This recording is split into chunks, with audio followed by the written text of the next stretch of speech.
disebut neraka. Apa yang Alkitab katakan tentang neraka? Di manakah lokasinya? Tempat seperti apakah neraka itu? Siapa yang menghuni neraka?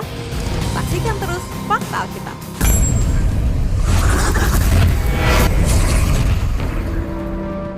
Alkitab ditulis dalam bahasa Ibrani dan Yunani. Oleh karena itu, kita tidak bisa melewatkan bagaimana pengertian neraka dalam bahasa Yunani dan Ibrani. Ada dua lokasi yang disebutkan dalam Alkitab terkait kehidupan setelah kematian ini, yaitu surga dan neraka. Untuk neraka sendiri, ada 3 lokasi yang disebutkan dalam Alkitab menurut bahasa Yunani dan Ibrani. Yang pertama, Sheol atau Hades. Adalah tempat atau bagian dari neraka yang paling atas atau sama dengan tempat penantian. Namun, di dalam tempat penantian itu pun banyak jiwa yang tidak luput dari pandangan para utusan neraka. Yang kedua, Gehenna atau neraka, adalah tempat atau bagian tengah dari neraka. Siksaan di bagian ini lebih kejam daripada di Hades. Yang ketiga, jurang yang tak berdasar, adalah bagian neraka yang paling dalam. Di tempat ini terdapat lautan api dan belerang di mana para jiwa yang berdosa direndam dalam lautan itu. Di tempat itu pula Allah memenjarakan si naga atau iblis yang akan dilepaskan pada masa 7 tahun penderitaan. Oke, kita lanjutkan bahas satu persatu ya, Jesiers. Sheol alias Barzakh adalah kata dalam bahasa Ibrani yang merujuk kepada dunia orang mati. Kata ini dalam bahasa Inggris diterjemahkan dengan kata hell. Alkitab Perjanjian Baru menggunakan istilah Hades sebagai sebutan bagi alam barzakh.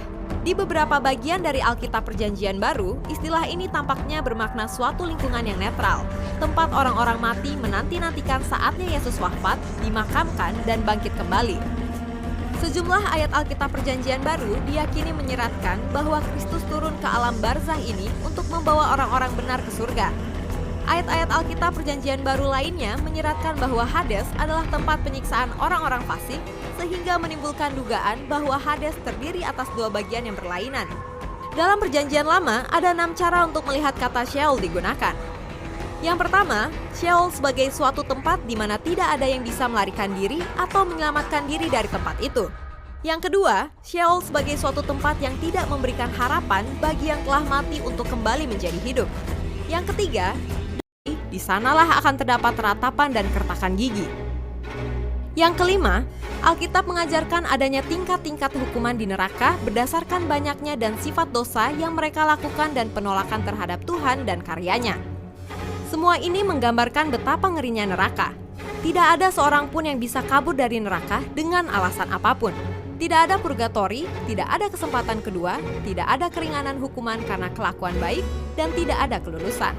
Seperti kata pepatah, seperti kematian menemukan kita, kekekalan menelan kita. Siapakah yang akan masuk neraka atau Gehenna? Alkitab menyebutkan berikut ini urut-urutan mereka yang akan dilemparkan ke dalam Gehenna, yaitu 1. Binatang dan nabi palsu. 2. Iblis. 3. Maut dan kerajaan maut. 4. Orang-orang fasik yang namanya tidak tercatat dalam kitab kehidupan, yaitu orang berdosa dalam 8 kategori umum dalam Wahyu 21 ayat 8. Tetapi orang-orang penakut, orang-orang yang tidak percaya, orang-orang keji, orang-orang pembunuh, orang-orang sundal, tukang-tukang sihir, penyembah-penyembah berhala, dan semua pendusta, mereka akan mendapat bagian mereka di dalam lautan yang menyala-nyala oleh api dan belerang. Inilah kematian yang kedua. Bagian neraka ketiga yang disebut dengan jurang tidak berdasar adalah bagian neraka yang paling dalam, tempat Yesus memenjarakan iblis atau sang ular tua itu. Nah, Jesiers, itulah 3 jenis neraka yang ada di Alkitab. Ngeri bukan? Makanya kita harus sungguh-sungguh mengikuti Tuhan Yesus. Kalau kamu suka dengan video ini, silakan di like, apalagi di komen, karena itu hal yang paling kita tunggu supaya bisa menjadi berkat juga bagi